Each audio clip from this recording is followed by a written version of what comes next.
गं गणपतये नमः। राधे राधे।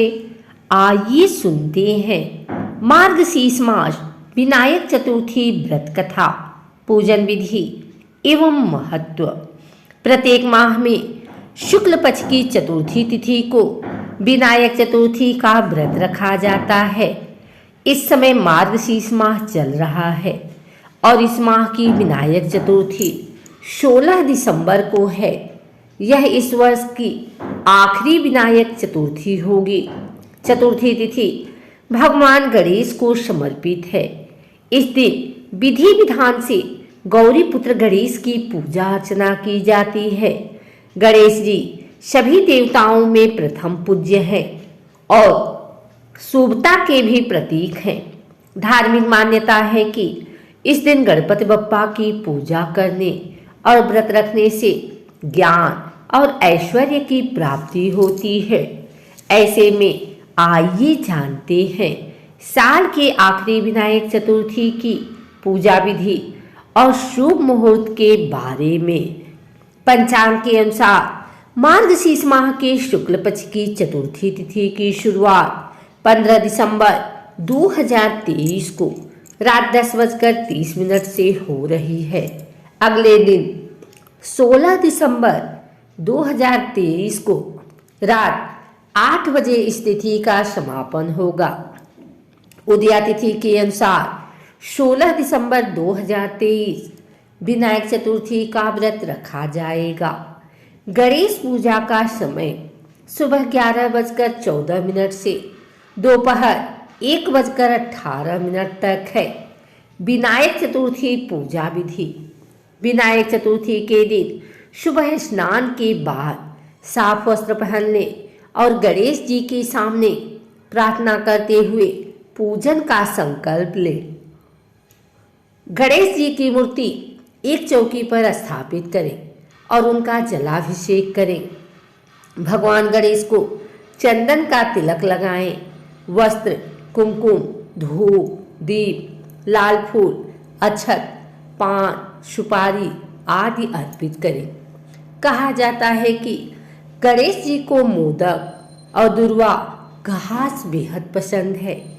ऐसे में उनकी कृपा पाने के लिए विनायक चतुर्थी के दिन मोदक या लड्डू का भोग जरूर लगाएं और दुर्वा जरूर चढ़ाएं। गणेश जी को सिंदूर बेहद प्रिय है, इसलिए विनायक चतुर्थी के दिन पूजा करते समय गणेश जी को लाल रंग के सिंदूर का तिलक लगाएं। साथ ही सिंदूर चढ़ाते समय उनके मंत्रों का जाप करें।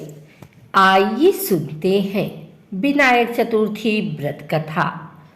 एक बार भगवान शिव तथा माता पार्वती नर्मदा नदी के किनारे बैठे थे। वहां माता पार्वती ने भगवान शिव से समय व्यतीत करने के लिए चौपड़ खेलने को कहा। शिव चौपड़ खेलने के लिए तैयार हो गए, परंतु इस खेल में हार जीत का फैसला कौन करेगा, यह प्रश्न उनके समक्ष उठा।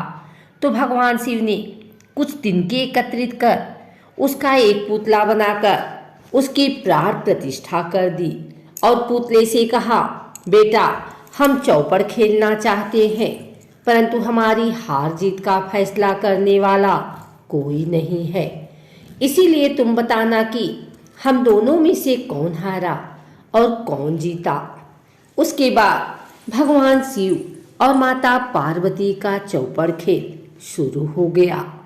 यह खेल 3 बार खेला गया और संयोग से तीनों बार माता पार्वती ही जीत गई।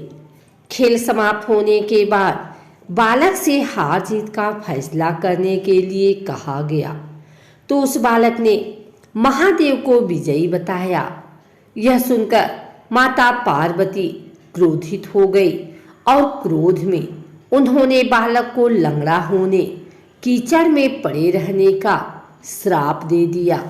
बालक ने माता पार्वती से माफी मांगी और कहा कि यह मुझसे अज्ञानतावश ऐसा हुआ है, मैंने किसी द्वेष भाव में ऐसा नहीं किया। बालक द्वारा क्षमा मांगने पर माता ने कहा, यहाँ गणेश पूजन के लिए नाग कन्याएं आएंगी, उनके कहे अनुसार तुम गणेश व्रत करो, ऐसा करने से तुम मुझे प्राप्त करोगे। यह कहकर माता पार्वती शिव के साथ कैलाश पर्वत पर चली गई। 1 वर्ष के बाद उस स्थान पर नाग कन्याएं आईं। तब नाग कन्याओं से श्री गणेश के व्रत की विधि मालूम करने पर उस बालक ने 21 दिन लगातार गणेश जी का व्रत किया। उनकी श्रद्धा से गणेश जी प्रसन्न हुए। उन्होंने बालक को मनोवांछित फल मांगने के लिए कहा। उस पर उस बालक ने कहा, हे विनायक, मुझ में इतनी शक्ति दीजिए कि मैं अपने पैरों से चलकर अपने माता पिता के साथ कैलाश पर्वत पर पहुंच सकूं और वे यह देखकर प्रसन्न हों। तब बालक को वरदान देकर श्री गणेश अंतर ध्यान हो गए। इसके बाद वह बालक कैलाश पर्वत पर पहुंच गया और कैलाश पर्वत पर पहुंचने की अपनी कथा उसने भगवान शिव को सुनाई। चौपड़ वाले दिन से माता पार्वती शिव जी से विमुख हो गई थी। अतः देवी से रुष्ट होने पर भगवान शिव ने भी बालक के बताए अनुसार 21 दिनों तक श्री गणेश का व्रत किया। इस व्रत के प्रभाव से माता पार्वती के मन से भगवान शिव के लिए जो नाराजगी थी वह समाप्त हो गई। तब यह व्रत विधि भगवान शंकर ने माता पार्वती को बताई। यह सुनकर माता पार्वती के मन में भी अपने पुत्र कार्तिकेय से मिलने की इच्छा जागृत हुई। तब माता पार्वती ने भी 21 दिन तक श्री गणेश का व्रत किया तथा दुर्वा, फूल और लड्डुओं से गणेश जी का पूजन अर्चन किया। व्रत के 21वें दिन कार्तिकेय स्वयं माता पार्वती से आ मिले। उस दिन से श्री गणेश चतुर्थी का यह व्रत समस्त मनोकामनाओं की पूर्ति करने वाला व्रत माना जाता है। इस व्रत को करने से मनुष्य के सारे कष्ट दूर होकर मनुष्य को समस्त सुख सुविधाएं प्राप्त होती हैं।